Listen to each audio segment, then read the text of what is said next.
Ah yes, yo chicken bros, what's up, it's your boy SmileTuT coming at you with a brand new video. And today I want to talk to you guys about Netflix and their new business model in making video games. Because there's a lot of interesting stuff to talk about in here on the business perspective. I will probably be giving some tips and tricks to business people generally when talking about this. I just want to let you know I am not the biggest businessman in the world, I'm not the best, but I do know a decent bit. So this will be a cool little, just thing where I get to rant about something I genuinely love, that being business.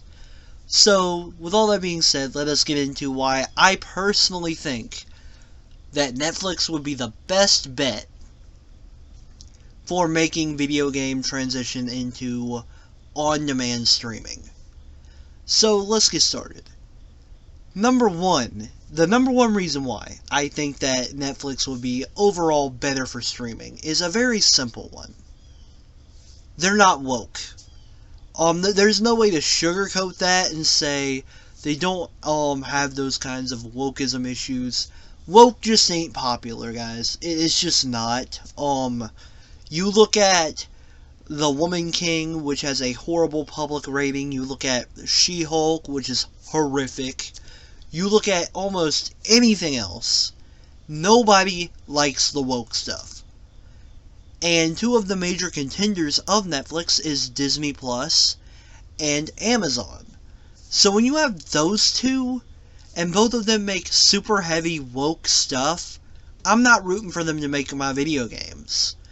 Because video games, to me, are an escape from reality. For many people, that's what they are. A chance to sit down, have some fun on the game, and just chillax for a bit. Have a good time after a long day's work. That's what they are. Don't nobody want to deal with the woke stuff in our video games. But I will not say that Netflix is perfect. They have major issues with what they're doing right now. Number one, they have mobile game developers. Do I need to repeat myself? Mobile game developers. That is an entirely different league from what video gamers of the console or PC variety enjoy. Entirely different. I can't even express the amount, but you get my point. The issue here is, if you're using mobile game developers, you're getting the wrong lessons in game development. I may be learning video game design through mobile games, yes.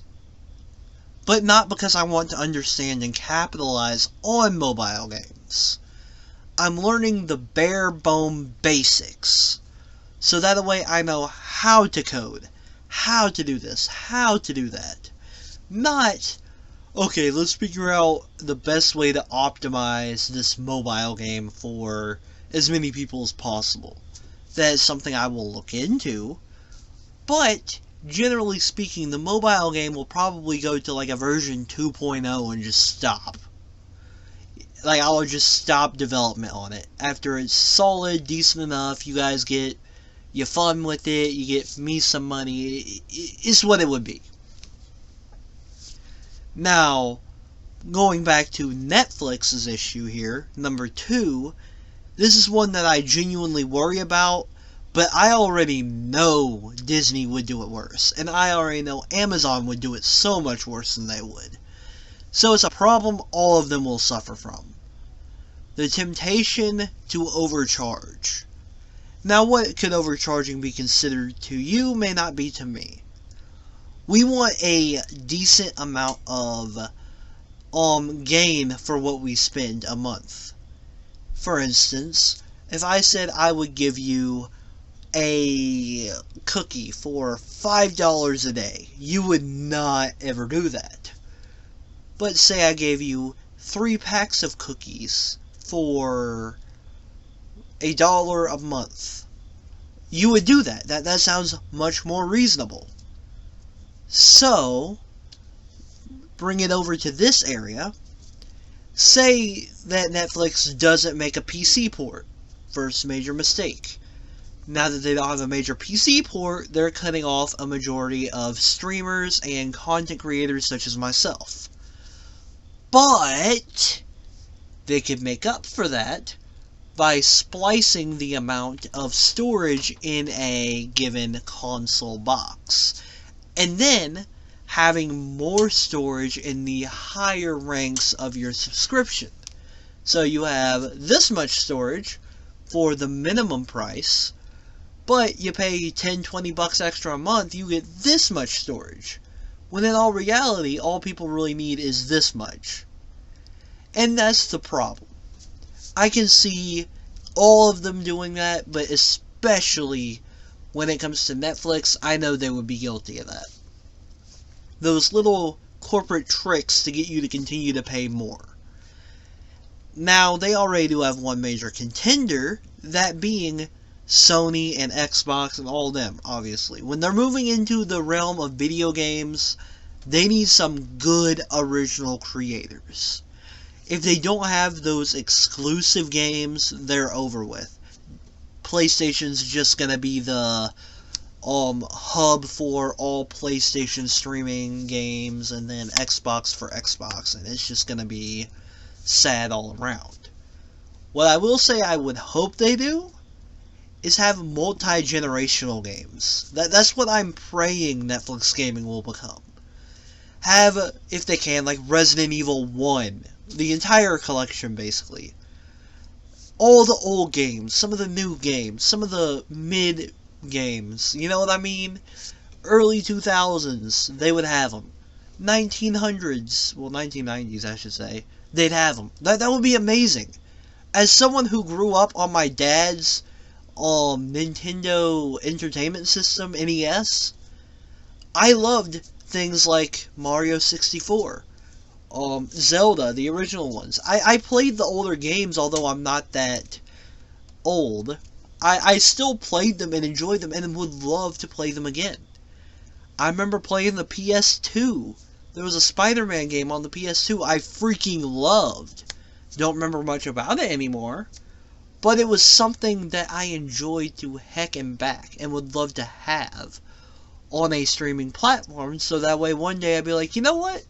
I want to play that Spider-Man game again. Let me pull it up.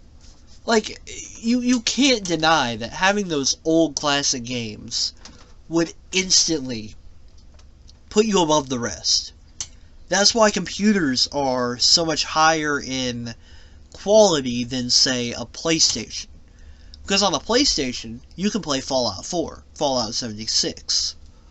On the computer, you can play Fallout 3, Fallout New Vegas, Fallout 4, Fallout 76, Fallout 1, Fallout 2, Fallout Brotherhood, I forgot the exact name of it, but you get the point.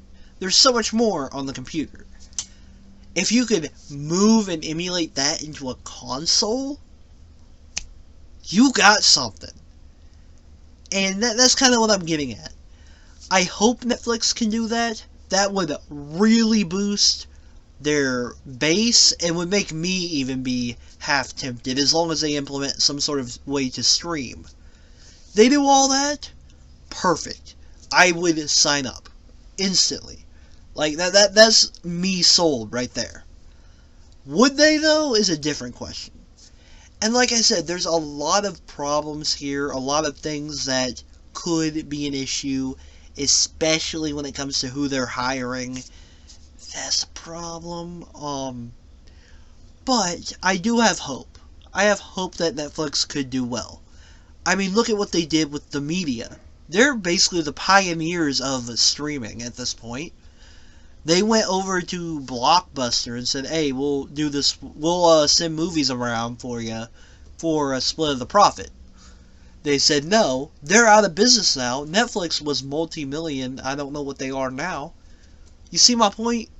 They know how to improvise and change with the times. So I have hope in them. The only question is, do they have the brains to do it?